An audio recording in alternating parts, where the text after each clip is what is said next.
سره منع کوي او منع عن الحق قبیح ده او نسبت د قبیح الله ته صحیح نه دی د دې وجه نه په نسبت د ختم کې الله تعالی ته دوی و تاویلات کوي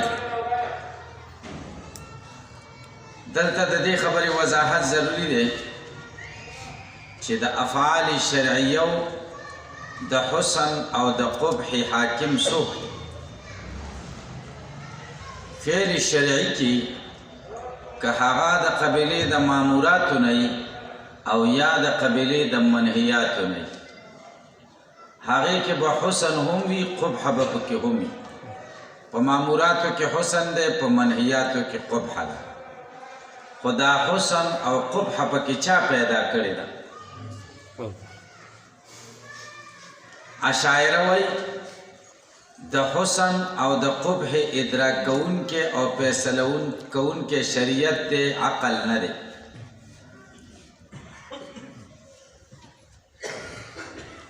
د اشاعرو مسلک مسامره کې داسې بیان شوی قالت الاشاعرة قاطبة ليس للفعل نفسه حسن ولا قبح اشاعرو ټول دا ویلي دي چې د فعل دپاره بذات خود حسن او قبح نشته وانما حسنه ورود الشرع باطلاقه وقبحه وروده بحذره حسن دا دی چې شرع د هغې د کولو اجازت ورکړي او قبح دا ده چې شرع د هغې نه منع کړې ده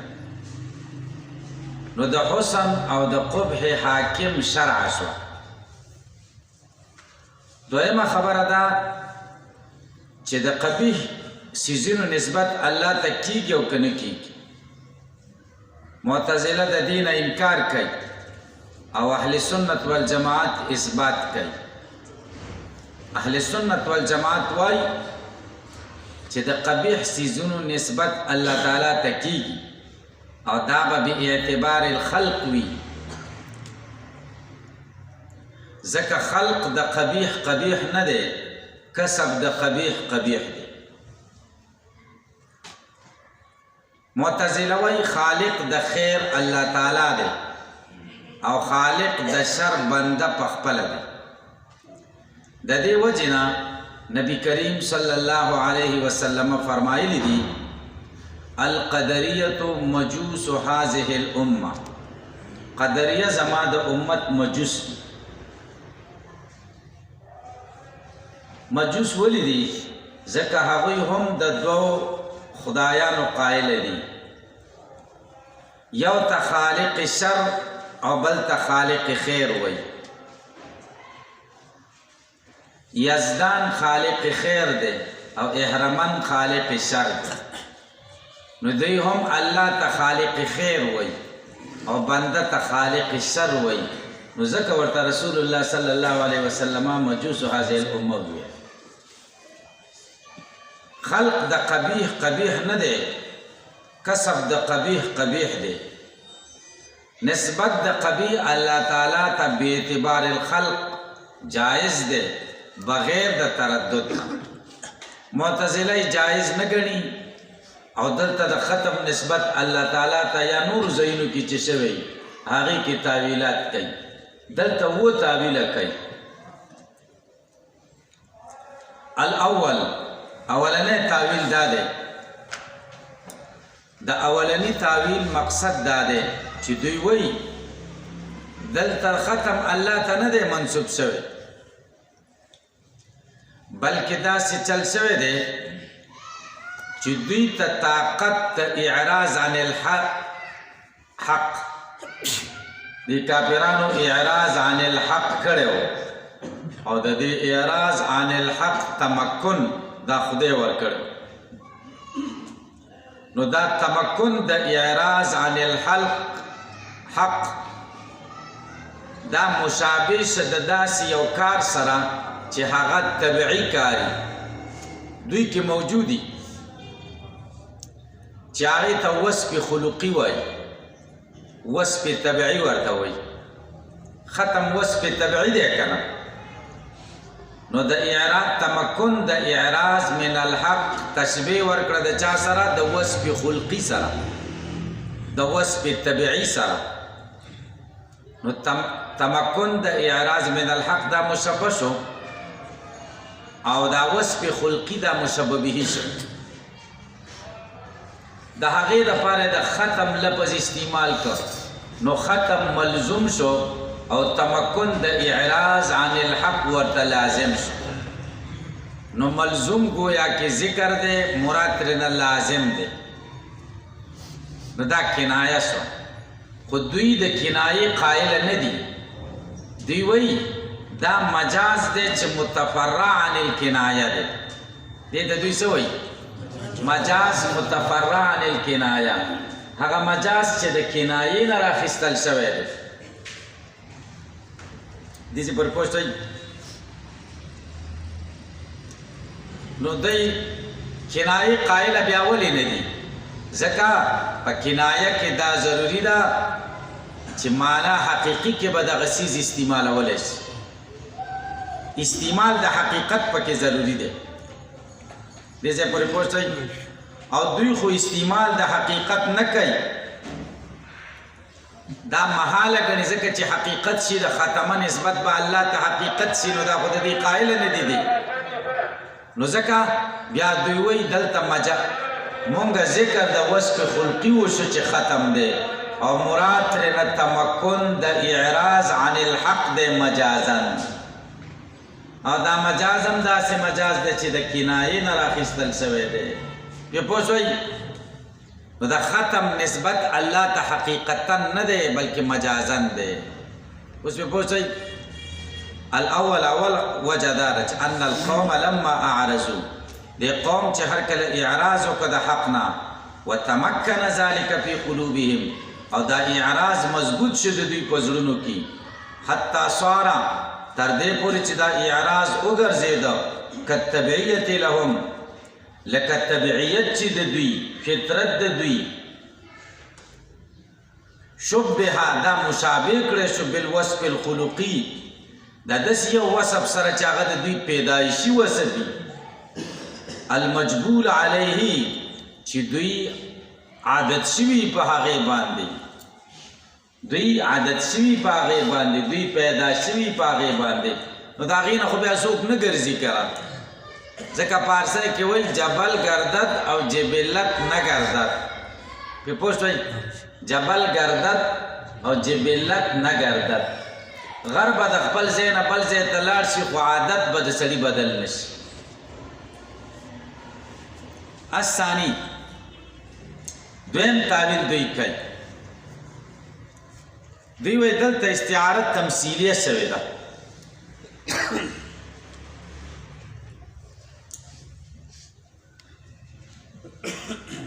خو مشبه به یا محقق دی او یا مقدر دی، خارج کې شته او یا اسې پر شوی دی. یا خو داسې ده چې د دوی د زړونو تمثیل بیان شوی او تشبیه ورکړل شوې ده د څاروو د زړونو سره. د څاروو زړونو کې خو زیرکتیا نشته، پوهه پکې نشته، د پوهې نه خالی دي، غفلت پکې دی. نو د دوی د زړونو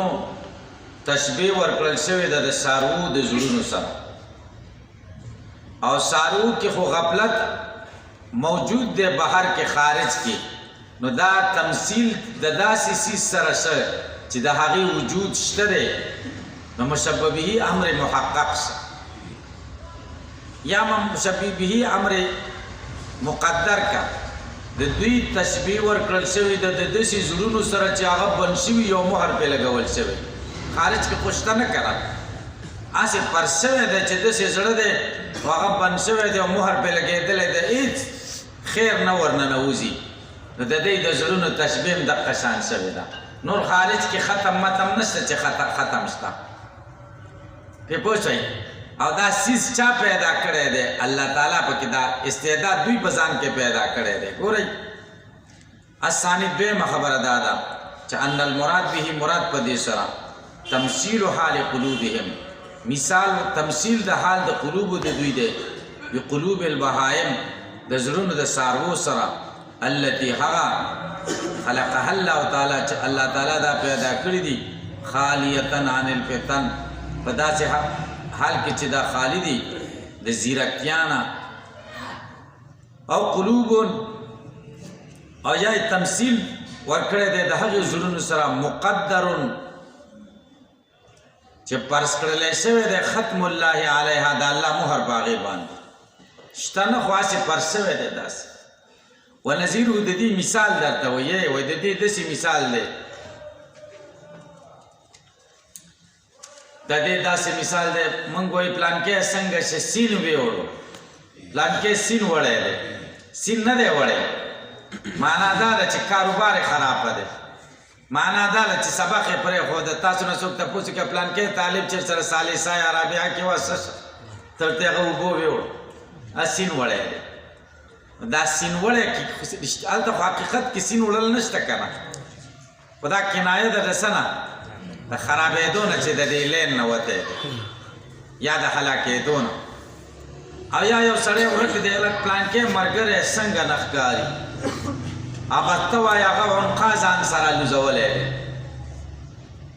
هغه عنقا ځان سره لوزولی دی عنقا خو ځان سره نه دی لوزولی که نه خو معنا دا ده چې بس عنقا هم نشته دی او هغه هم نشته طویل غیبوبت نه کنایه په دې سره نه هلته هېڅ شی هم نشته دلته هم ختم نشته چې الله پرې مهر لګولی دی ځکه الله قبیح نه کوي په معنا دا ده چې داسې کار شوی دی لکه سړي سره چې راتاو کړي او مهر پرې ولګوي او هیڅ د خیر دروازه پکې پاتې نشي چې خیر پکې وننوځي ختم الله علی قلوبهم معنا به داسې شي چې د دې زړونو کې خیر نه ننوځي د خیر دروازې پرې بندې دي اوس پرې پوه شئ ونظیره د دې مثال دا سال به الوادي روان کړی دی په ده سره سین اذا هلکه چې کله هلاک شي خلک دا شان وایي وطارت به العنقا عنقا ځان سره الوزولی دی اذا طالت غیبته دا کله خلک وایي چې سړي غایبوالی طویل شي والثالث ان ذلك فی الحقیقت دریم خلاصه دا د ما ته وګورئ دی دریم تاویل کوي چې ختم دا د شیطان کار دی یا د کافر د نفس کار دی مهر کافر په ځان په خپله لګولی دی خیر دروازې بندي کړي دي یا دا ده چې شیطان پې لګولی دی نو نسبت الله ته چې شوی دی دا نسبت د پیل شوی غیر ما هو له ته چې الله دی چې پوه شئ چا ته شوی ځکه الله سبب عامر دی الله سبب دی سبب نو نسبت د پیل سبب ته شوی دی اوس پې پوه شوئ ګورئ نو الله ختم مهر الله نه دی لګولی بلکې چا ولګاو شیطان ولګاو یا د ده نفس ولګاو الثالث درېمه دا ده چې ان ذلک فی الحقیقت دا شی په حقیقت کې پیل د شیطان دی یا د کافر دی لیکن لما کان صدور لیکن هر کله چې صدور د دې مهر د دې ختم عنه د ده نه بإقدار تعالی او په دې ده چې دې شیطان ته الله تعالی قدرت ورکړی دی نو اسند الیه اسناد وشو دیتا اسناد الپیل الى المسبب پشان د دې لکه اسناد د پیل چې مسبب ته وشي سبب جوړون کی تا لکه بنل امیر المدینه کی بنل امیر المدینه امیر خو نه جوړه کړی مزدورانو جوړه کړی دا او سبب یې امیر دی دې پر پوښتنه سلورم تعویل کوي ختم الله الله مهر لګولې دی معنا دا ده چې الله په ایمان راوړلو نه دي مجبوره کړي ختم الله معنا دا نه ده چې الله په حقیقت کې مهر لګولې بلکې معنا دا ده چې خدای په ایمان راوړلو نه دي مجبوره کړي اوس په پوه شوئ نو مطلب به داسې شي چې د دوی د عربونه او بیخونه په کفر کې ډېر مضبوط شوي وو د دوی د ایمان دپاره د مجبورولو نه بغیر بل کار نه و چې خدای مجبوره کړي او په زور یې په ایمان راوړی لیکن خدای پې په زور ایمان را نه و ځکه په زور ایمان څوک الله تعالی په چا نه راوړي دې پورې پوه شئ پرېښوده خدای پرېښوده چې څه کوي نو دوی ایمان را نه وړو نو د خدای دا پرېښودل یعنې نه مجبورول بله لاره خو نشته که نه د مجبورولو نه غیر خو خدای مجبوره نه کړه نو دا نه مجبورول دا د دوی د ایمان دروازه بنده شوه نو د دې نه مجبورولو نه تعبیر په ختمه سره یې پوه نه شو او نه مجبورول خو ښه شی دی که دا قبیح نه دی که ګورئ الرابع څلورمه دا ده چې ان اعراقهم رګونه د دوی هر کله چې مضبوط شي په کفر کې واستحکمت ښه کلک شي ایسو به داسې شان سره لم یبق طریق الی تحصیل ایمان چې هېڅ لاره نه وه پاتې تحصیل د ایمان د دوی ته ما سوا د الجانا مجبورولو نه والقصر او د قهر نه قصر قصر پیژنئ قاف سین را حرکت قصریه دی یو حرکت طبعیه دی تاسو د هدایت الحکمت کې ویلی چا نن دی ویلی هغې کې داسې راځي داسې کاڼې راواخلئ او داسې بره اوچت کړي زور باندې دې اوچت کړي خپله خو نه اوچتېږي دې ته حرکت قصریه وایي قصر او چې بره لاړ شي او بیا په خپله را رواني دې ته حرکت طبعیه وایي ځکه د وزندار سیز حرکت طبیعه دا دی چې د بره نه ښکته راځي او چې د ښکته نه پورته بوځي نو دا یې پې زور کوي چې پوه نهسته غټه ګټه راواخلي او په اوبو کې واچوي نو حرکت طبیعي کم طرف ته ښکته ته ځي ښکته اوس پې پوه شوئ نو قصر پې خدای نه دی کړی یعنې په زور یې نه دي روان کړي ایمان طرف ته د الجا او د قصر نه بغیر د دوی سره بله لاره نه وه خو ثم لم یقصرهم بیا خدای دوی نه دي مجبوره کړي ابقاء على غرض التکلیف دې دپاره چې پرېږدي په غرض د تکلیف نو عبره تعبیر وکړی شو ان ترکي د عدم الالجانا بالختم په ختم سره فانه صد لایمانهم ځکه دا خو بیا بندول دي د ایمان د دوی وفي اشعار او په دې کې آګاهي ورکول دي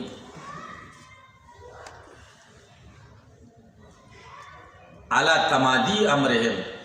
ولروالی د کار د دوی په الغی په سرکشۍ کې وتناهي انهماکهم او په انتها ته رسېدلو د ورننوتلو د دوی په ضلال والبغي په ګمراهۍ او سرکشۍ کې چې دومره سرکشه دي چې بله لاره نشته ختمه سره یې تعبیر وکړو الخامس پنځم تاویل دا کوي چې ختم الله او خدای پرې مهر لګولی نسبت د ختم الله ته نه دی شوی بلکې دوی پسې یو استهزاء کړې ده استهزاءً او تحکماً دوی ته الله تعالی ته ختم منسوب کړی دی څنګه الله تعالی دوی به ویلي چې قلوبنا فی اکنة مما تدعونا الی وفی اذاننا وقر ومن بیننا وبینک حجاب زمونږ زړونه پردو کې دي زمونږ غوږونه څه نه اوري او زمونږ او ستا په منځ کې پردې دي تا مونږ نه وینو خدای ورته ښځه ټیک شوه الله تاسو په زړونو مهر لګولی ستاسو په غوږونو هم لګولی دی او ستاسو سترګو مخې له پردې ودروي دا تاسو چې څنګه وایم دقسې شوه اوس پې پوه شئ د دې یو مثال پیش کوي کافرانو به ویلې د نبي د اهل کتابو چې مونږ ځکه ایمان نه راوړو چې مونږ له بینه نه ده راغلی څه بینه الله تعالی وایي لم یکن الذین کفروا من اهل الکتاب والمشرکین منفکین حتی تاتیهم البینه دوی نه دي هغه کسان چې کفر یې کړی دی د اهل کتابو د مشرکینو نه دوی نه جدا کېږي د څه نه د کفر نه حتی تاتیهم البینه تر دې چې دوی ته بینه راشي دوی بینه ویلې ونه خدای ورته په جواب کې بینه ویلې د رسول الله صلی الله علیه وسلم نه غټه بینه به چېرته وي الله ورته وګوره دوی ځکه ایمان نه راوړي چې بینه ورته نه ده راغلې بینه غواړي او بینه خو ورته راغلې وه که اوس پې پوه شئ الخامس پنځمه وجه دا ده ان یکون حکایتا چې دا حکایت شي لما دا وسه کانت الکفرة یقولون چې کافرانو به ویلې مثل قلوبنا یقینا زړونه زمونږ په پردو کې دي مما دا وسه نه تدعونا الی چې ته موږ رابلې هغې ته وفي اذاننا وقرونو په غوږونو زمونږ کې ثقل دی ومن بیننا وبینک حجاب او زمونږ او ستا په منځ کې پرده ده نو تحکما دا به حکایت شي تحکما او استهزاء بهم استهزاء بشي په دوی پورې که قولی تعالی لکه دا قول د الله تعالی لم یکن الذین کفروا الایا والسادس شپږم تاویل داسې کوي دوی وایي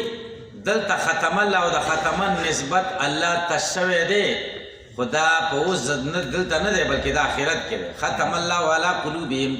بطور سزا به جهنم کې خدای د دوی په زړونو مهر ولګوي ختم الله علی قلوبهم څه معنا جهنم کې به خدای د دوی په زړونو مهر ولګوي غوږونو به مهر ولګوي او سترګو له به پردې راولي نو سوال دا دی چې ختمه خو ماضي دی که نه دی وایي دلته چې کم کار چې متحقق الوقوع د هغې نه تعبیر په ماضي سره کېږي که نه دا کار یقیني دی چې داسې به ورسره کېږي نو ځکه یې تعبیر په ماضي سره وکړو السادس ان ذلك فی الاخرة دا کار به په آخرت کې کېږي وانما اخبر عنه بالماضي او خبرې ورکړه د دې نه په ماضي سره لتحققه وتيقن وقوعه چې د دې واقع کېدل یقیني دي ويشهد له قوله تعالی او گواهی کوي دی قول د الله تعالی ورته الله ونحشرهم يوم القيامة من براجم كذي قیامت ورځ په مخونو د دوی هم یوم وبکم وسما لاندې به یو ګونګیان به یو کاڼه به نو ګورئ قومیا کې ته څه لاړل د سترګو طاقت بکما کې د ژبې طاقت او سما کې د غوږونو طاقت ټول ختم شو السابعون تعویل دا دی چې ان المراد بالختم مراد په ختم سره وسم قلوبهم علامې د زړونو د دوی دي په زړونو به نښي په زړونو به څه نښي وي څنګه نښي وي تعرفها الملائکه ملائکې به پیژني فیبغضونهم دوی سره به بغض کوي ویتنفرون منهم نفرت ختم الله علی قلوبهم څه معنا خدای د دوی په زړونو نښي ایښي دي او د دوی په غوږونو یې نښي ایښي دي او د دوی په دغه باندې چې کوم دی پردې راوستي دي یعنې نښې پرې راوستي دي موږ له نه ښکاري ملایکو له ښکاري هغې ته نفرت کوي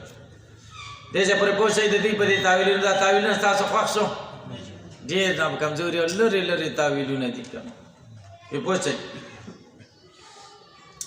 وعلى هذا المنهاج كلامنا وكلامهم په دقې طریقې سره زمونږ او د دوی خبرې چلیږي فیما په هغه څه کې اضافه الی الله تعالی چې خدای ته منسوبي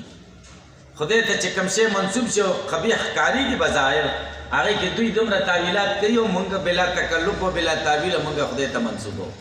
موږ وایو دا به اعتبار الخلق دي که نه خلق د قبیح و قبیح نه دی که نه کسب د قبیح قبیح دی اوس پرې پوه شئ من تبع که هغه تبع ده تبع الله او که ادلال دی ونحوهم او یا که داسې نور څه دي نو دی خدای ته نه منسوبوي او موږ وایو خدای ته دې منسوب شي دې کې څه بدي نشته دا به به اعتبار الخلقي دا به څه ټوپک یو سړی جوړ کړي دا کمال دی که نقصان دی کمال او بل سړی راپاسېږي د سړی پې په دې سر ووري نو دا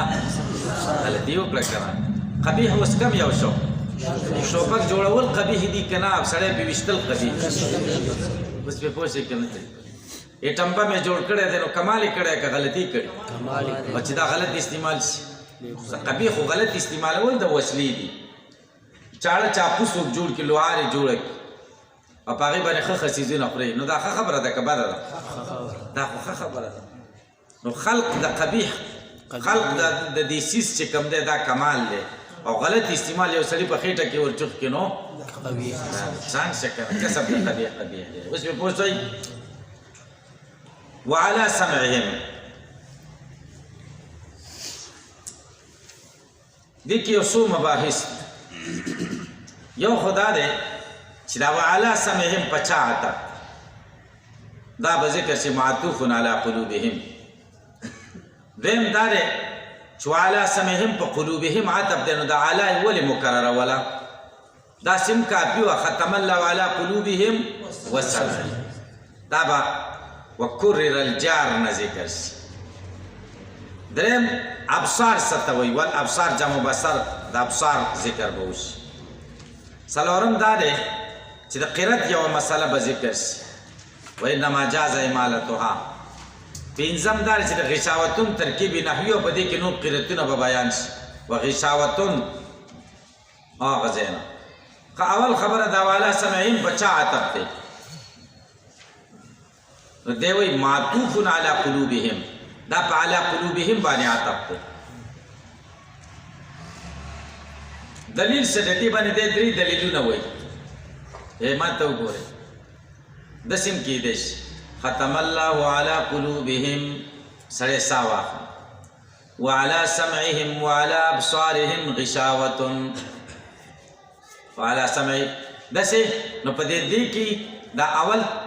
قرات چې موږ کوو ختم الله علی قلوبهم وعلى سمعهم دلته علی سمعهم معطوف شو بچا باندې علی قلوبهم او کوته وقف په دې چې ختم الله علی قلوبهم وعلى سمعهم وعلى ابصارهم نو بیا په علی سمعهم معطوف له شي د علی ابصارهم د پاره اول صورت کې معطوف شو دیم صورت کې معطوف له کې څومره فرق دی په فرق پوښتنه دیم فرق دا دی چې دلته ختم به متعلق شي تر سمع پورې چاته شي په قلوبو او که په قلوبو عطف نشي د ابصارهم د پاره معطوف له جوړ شي نو بیا به غشاوه د دې سره متعلق شي پرده په پوښتنه حال دا چې وخت په پردو نه بنديږي کما استر کې په پردو بندي وخت په پرده بنديږي دلته پرده راوا چوال ته خلک اوازونه کوي ته ور پردي دی وګوره دا خلک اوازونه کوي مونږ یو اوس په پوښتنه نو ختم سره څه شي مناسب دی دا دغه سره د وګونو سره ختم ور سره مناسب دی نو درې دلیلونه دی و چې د عتب دی په علی قلوبهم اولنې دلیل لقوله توجد دي قل الله تعالى وختم على سمعه وقلبه وختم نو التبل زي سورة الجاسية لا صلي صلي رشتما پارا نو التا سمعه وقلبه فخبل مینس کی ماتوب علیه دی لابصارهم سر سکار نشتا ختم على سمعه وقلبه ورپسې بیا څنګه وي وجعل الته بصر سره ګور غشاوه ویلې دا او بل جعل ویلې ده جدا کړی دا د دې ځینه کنه دې معلومه چې دا متعلق ده چا سره قلوب د دې او د قلوب یو حال دی چې ختم دی دلته به تاسو اعتراض وارد شي خلاصه د اعتراض دا ده چې تا خو ښه تفسیر وکړه القرآن یفسر بعضه بعضا او دلته سوال دی چې ختم الله علی قلوبهم دلته قلوب مقدم کړي دي په سمع باندې وختم على سمعه وقلبه دلته سمع په قلوب ولې مقدم کړي سوال باندې پوښتنه تاسو به جواب وکړئ چې دلته مقصود امتناع د دوی د ایمان په پوښتنه او محل د ایمان خو قلب دی کنه نو دلته اول قلب ذکر کول اهم نو ذکر او الته مقصد دا دی چې د علم او د هدایت لارې په بندي دي او د لارو نه دوی پیدا نه نو الته سمعه مقدم کزه د هدایت او د ایمان د لپاره لار خو سم ادا کړ وختم علی سمعه نو الته بحث د چا روان او د وسایل د ایمان او د هدایت نو الته وسیله مخکې کړه چې سم ادا او دلته مقصد څه شی محل د ایمان او هغه قلب د قلب ذکر مقدم کړ په پوښتنه دا یو وجه شو چې دا والا سمعهم عتب دی په علی قلوبهم به وجه وللوفاق على الوقف علی بل قاریانو په دې باندې اتفاق کړی چې وقف به پسکه په علی سمعهم تاسو په پوهیږئ کنه پوهیږئ ختم الله علی قلوبهم ولا سمعهم باندې اتفاق دی چې دلته به وقف کې درېمه وجه او ولانهما دا دواړه قلب او سمع لما اشترکا په ادراک هر کله چې دوی شریک شو په ادراک کې من جمیل جوانب چې د ټول جوانبونو ادراک کوي جعل ما يمنعهما وی ګرځاو هغه څه چې من کوي دا دواړه من خاص فعلهما د خاص فعل د دوی نه الختم الذي يمنع من جمیل جهاد چې هغه معنی د ټول جهادونه د دې ادراک د سمع او د قلوب ادراک من جمیل جوانب ده نو د سې ور سره ذکر کمانه چې هغه معنی د من جمیل جهاد چې هغه ختم ده په پوښتنه و ادراک الابصار لما هر کله اختص چې خاص کړ شو په جهاد د مقابله ادراک د ابصار خو د یو جانب نه دی کنه شان خو څه نشي لیدل جعل المانع لها وی ګرځاو معنی دی ته من فعلها الغشاوه المختصه بتلك الجج دا غشاوه مختصه د یو جانب نه چې مخامخ دی اوس په پوښتنه